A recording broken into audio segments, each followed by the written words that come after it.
हाय दोस्तों, जैसा कि हम संविधान का आज दूसरा पार्ट लेकर आए हैं। भारतीय संविधान का पहला पार्ट आप लोग बहुत अच्छी तरीके से समझ चुके होंगे और देख भी चुके होंगे। आज हम संविधान का जो मैटर का दूसरा पार्ट लेके आ रहे हैं, उसमें हम संविधान के भाग और अनुच्छेद और अनुसूचियों के बारे में जानेंगे और उसका एक भाग में कौन कितने अनुच्छेद है उसके बारे में आज थोड़ा उसमें प्रकाश डालेंगे। तो सबसे पहले जो भारतीय संविधान है उसके बारे में बता चुके हैं कि भारतीय संविधान भीमराव अम्बेडकर जी ने लिखा है। और उसके अंदर जो भाग है, भाग का मतलब एक तरीके से लेसन जो है वो 22 भाग है और उस भाग के अंदर अनुच्छेद 395 है। अनुच्छेद का मतलब होता है हेडिंग। 395 अनुच्छेद है जो अब 470 प्लस हो चुके हैं, लेकिन अनुच्छेद 395 ही कहे गए।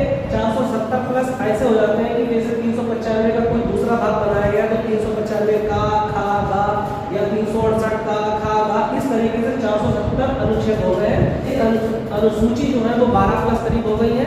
इसके बारे में डीपली रोज एक वीडियो में आपको बताएंगे, इसलिए आप संविधान के बारे में जो भी वीडियो हम बनाते हैं उसको पूरा देखें लास्ट तक, और ये आपके लिए बहुत ही ज्यादा फायदेमंद होगा। तो भाग जो 22 है अनुच्छेद 395 है जो अब 470 प्लस हो गए हैं, जो का खा के हिसाब से लिखे गए और अनुसूची 12 प्लस है।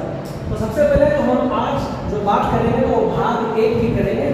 भाग 1 के अंदर 4 अनुच्छेद आए 1 से 4 और उन अनुच्छेद में अनुच्छेद यानी कि आर्टिकल उसको इंग्लिश में आर्टिकल कहते हैं। तो अनुच्छेद 1 से 4 के बीच में क्या कहा गया है उसके बारे में हम आपको बताएंगे। संविधान का जो हमारा सबसे पहला जो अनुच्छेद 1 है तो वो ये बताया गया है कि हमारा जो भारत देश है, इंडिया दैट इज भारत, यानी इंडिया और भारत एक ही नाम है।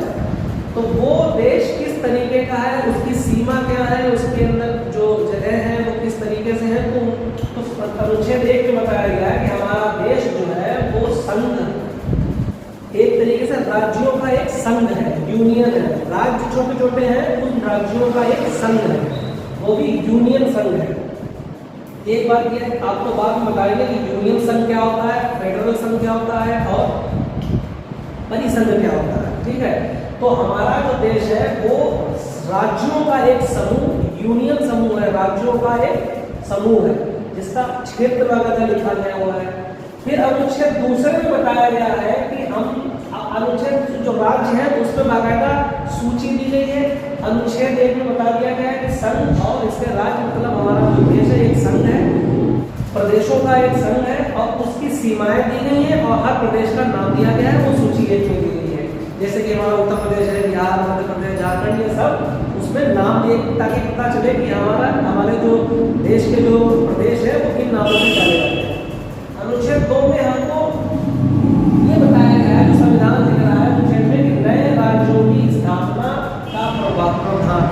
मतलब कि ये है कि हम आगे चल के हमारा देश आगे चल के किसी अन्य राज्य के किसी दूसरे जगह, किसी दूसरे देश के किसी दूसरे राज्य को अपने देश में मिलाने का इसमें क्या है प्रावधान है।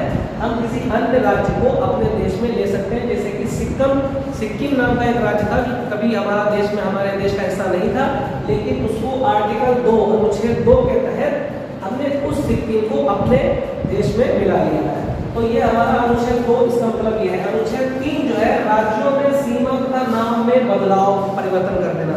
जो अनुच्छेद 3 है वो हमको ये बतलाता है कि किसी भी राज्य की सीमा को हम, हमारी जो सांसद है या हमारा जो संविधान के तहत हमारी सांसद उसको अलग कर सकती है, किसी भी राज्य को 2 भागों में 3 भागों में बांट सकती है और किसी भी राज्य का नया नाम रख सकती है। ये अनुच्छेद 3 हमको कहता है।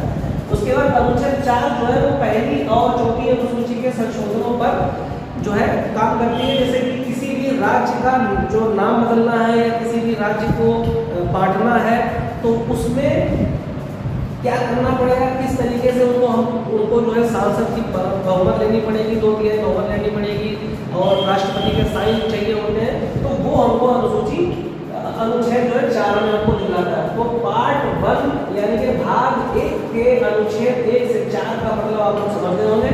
उसके बाद हम आपको बताते हैं कि ये जो सबसे पहले अनुच्छेद 1 में हमारा संविधान हमको बताता है कि संघ और इसके राज्य यानी कि जो हमारा देश है वो राज्यों के जो है समूह हमारा राज्य, तो हम आपको बताते हैं यूनियन संघ और फेडरल संघ किसे कहते हैं। सबसे पहले देखिए, कोई भी देश या तो परिसंघ से बनता है या संघ फेडरल संघ से बनता है या यूनियन संघ से बनता है। जैसे कि कन्फेडरल यानी कि परिसंघ का मतलब होता है कोई भी देश छोटे छोटे राज्यों से मिलकर बना होता है।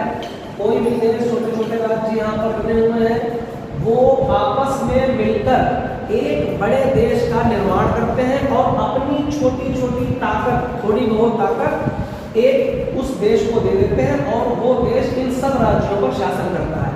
ये होता है कन्फेडरल यानी कि परिसंघ। ये बहुत ही कमजोर होता है क्योंकि इसमें हर देश, हर प्रदेश की अपनी व्यवस्था होती है, हर प्रदेश का अपना संविधान होता है, हर प्रदेश के अपने कानून होते हैं।